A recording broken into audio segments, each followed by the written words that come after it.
àdúrà kéde níbi tí ti dá lóró.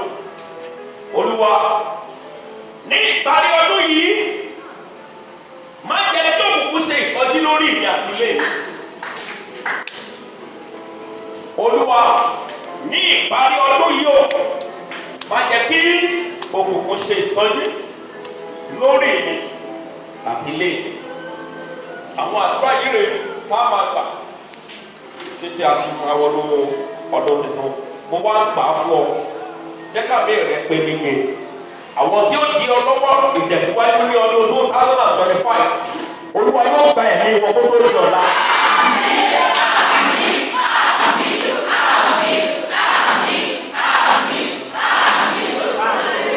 Àmì rẹ̀ kó pé mẹ́ta báyìí.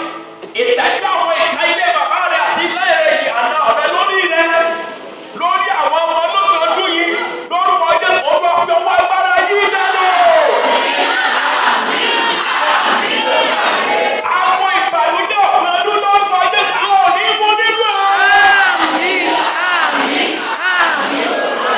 Wọ́n gbàdúrà pẹ̀lú agbára ìdílé máa wípé ní ilé rẹ̀ ní ọ̀nà rẹ̀ ní ìdílé èso ní láyé nínú ayé rẹ̀.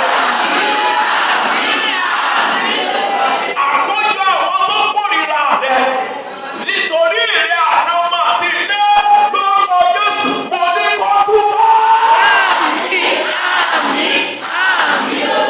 Ìránṣẹ́ bá wọ òní wàhálà àbáyọ. Ìbádọ́rù ìmọ̀ bàbá òkú oríṣẹ́ ìsọjí nínú ọjọ́ náà.